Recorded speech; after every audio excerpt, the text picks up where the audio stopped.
Hi there, Aaron here from howtosing.com, and I want to talk to you about how to sing from your diaphragm. What is a diaphragm, first of all? Diaphragm, it's just below the ribs. It separates a lot of the intestines down here, and what happens, and with the rib cage down here, what happens with the diaphragm, you've heard a lot of, well, this whole thing, diaphragm breathing. How do you breathe from your diaphragm, sing from your diaphragm? The diaphragm, it doesn't intake any air. Your stomach doesn't intake any air, so I'm going to talk a little bit about expanding the stomach and stuff like that. The only thing that actually takes air in is your lungs. But what happens with the diaphragm, when you have proper posture, and I'll talk a little bit about that, is that the diaphragm, it descends and opens up the cavity there to where your lungs can expand, pushes the intestines out of the way, to where your lungs can expand to get the air that you need. See, what we typically do throughout the day, breathing for singing and breathing for speaking are different. That's why people are like, I know how to breathe. I don't need to learn to breathe to sing. I breathe every day. How do you think I'm alive?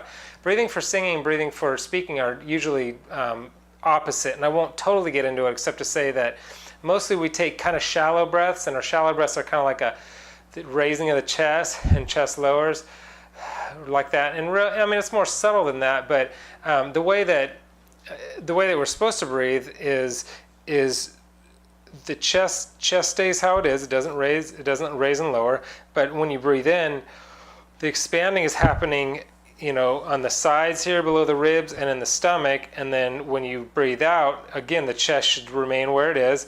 And then what comes in is not, the chest doesn't fall, chest should stay up. But what comes in is the stomach and the sides of the ribs. That's what it is basically. Belly breathing, diaphragm breathing is when you have proper posture, the alignment of your head, neck, and shoulders, and then you take a nice complete breath, not the short breaths like I'm talking about, that chest breathing, not that kind of breathing, but take a nice breath for singing, and you'll expand in your stomach and in your sides, and that will cause like I said, the diaphragm to descend. And as long as if you keep your chest up rather than while you're singing, let it cave down, then the diaphragm will stay ascended for as long as you need it to. Once your chest kind of caves in, then the diaphragm comes back up. So the idea is to remain in your proper posture, keep your chest up, not like super high, but you need to keep your chest relatively high, good posture, arms, relatively along your side. I know when you're singing, sometimes you'll be walking around and moving around, but this is just basic structure should be somewhere around here.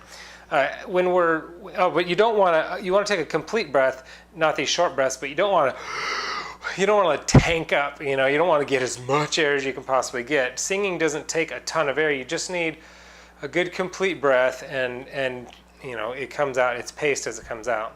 When we're babies, we actually breathe correctly. If you watch a baby breathe, their stomach expands when they breathe in, and it contracts when they breathe out. But somewhere along the way, we get this kind of chest breathing, short breath breathing, but we need to reverse that. So I want to give you an exercise, a couple of exercises. One is actually like a vocal exercise that'll help you with your breathing and help you with your diaphragm breathing and help you connect your breath how you need to with diaphragm breathing. But the first one is just how to get that down to where you are expanding when you inhale. If you laying down is a really good way to do it, or bending at the waist. So you can also do it when you stand up, but breathe in and you could feel the sides of your stomach expand, and when you breathe out, feel it contract. Out, in. You want to get in the habit of doing that. If you notice that's probably not what you do, that's not what most people do, even though that's proper for singing. One way to do that is those exercises, laying on the ground and feeling that, and feeling it expand and contract is a good way to kind of get in the habit of doing it. And then I've got an exercise too. This is basically takes the vowels and puts an H in front of them. So it's hey, he, hi, ho, hu. Hey, he, hi, ho, hu.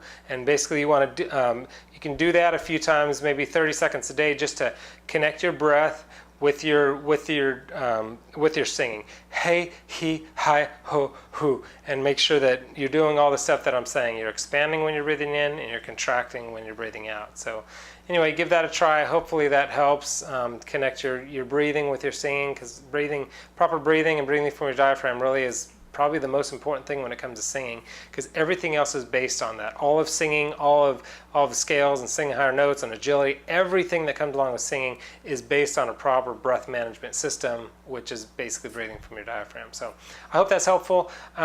If you want to visit me, like I said, I'm at howtosing.com. You can just type that in, come check me out, or down actually below there's a link just below here. You can click on that. I've got a bunch of like tips and tricks and a lot of great information. I just put a video up actually about how to, it's a good long video with good content about how to sing high notes, but how to sing high notes specifically with without tension, which is usually the problem. When you get high notes, your larynx raises up and you start getting tense. But anyway, check it out at howtosing.com, and I'll see you there.